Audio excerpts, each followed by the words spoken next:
இப்ப இன்னைக்கு காலையில இப்போ ஒரு செய்தி வந்திருக்கு, பாமகவும் கூட்டம்.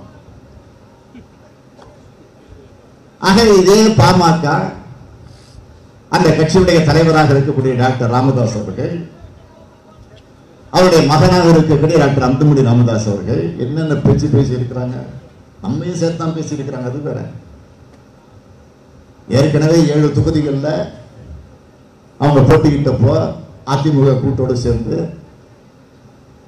அப்ப என்ன நிலைக்கு ஆனாங்கன்னு தெரியும். நான் இப்ப சொன்னேன் 7 தொகுதியில போட்டிட்டு 9 தொகுதியில தோத்தாங்க. சில பேருக்கு புரியல. சொன்னேன் 7 தொகுதிங்கிறது நாடாளுமன்றத்துக்கு கொடுத்தது. இன்னொரு 2 தொகுதி எதுன்னு கேட்டீங்கன்னா ஒரு ராஜ்யசபாங்கிறது 2 எம்பிக்கு சமம். ராஜ்யசபா கொடுக்கறதா கேரண்டி போட்டாங்க. இப்போ 7+1 கொடுத்துருக்காங்க. என்ன நடக்க போகிறது நாடாளுமன்ற தேர்தல் முடிஞ்சதற்கு பாருங்க. இதே டாக்டர் ராமதாஸ் அவர்கள் சமீபத்தில் அதிமுகவை விமர்சிச்சு மேடையில் பேசிட்டு போல, வெறும் அறிக்கையை விட்டுட்டு போல, பேட்டி கொடுத்துட்டு மட்டும் இல்லை, புத்தகமே போட்டிருக்கிறாரு.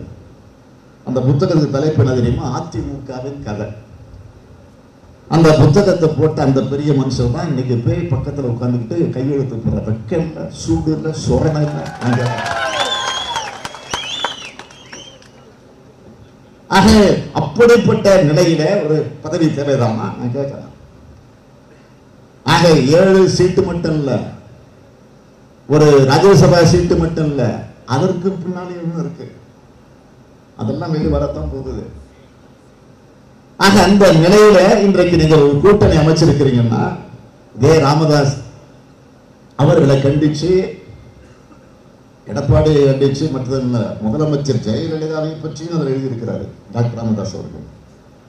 அதிமுகவின் கதைன்னு தலைப்பு போட்டு அந்த புத்தகத்துல என்ன ஊழல் பண்ணியிருக்கிறாங்க, என்ன கொள்ளடிச்சிருக்கிறாங்க, ஒத்தொத்தருடைய சொத்துக்கள் என்ன, இப்ப எந்த நிலையில இருக்கிறாங்க, ஜெயலலிதாவிலிருந்து எடப்பாடியிலிருந்து ஓபிஎஸ்லிருந்து இருக்கக்கூடிய எல்லா அமைச்சர்களை பற்றியும் அதிமுக மண்டமானங்களை பற்றி எல்லாம் ஒரு புத்தகமே எழுதி வெளியிட்டவர் ராமதாஸ் அவர்கள், டாக்டர் ராமதாஸ் அவர்கள்.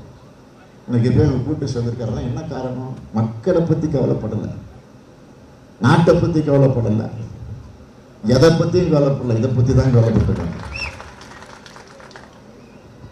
ஆக இந்த நிலையில ஒரு கூட்டு பிஜேபி, அதிமுக, பாமக ஒன்று சேர்ந்திருக்கு.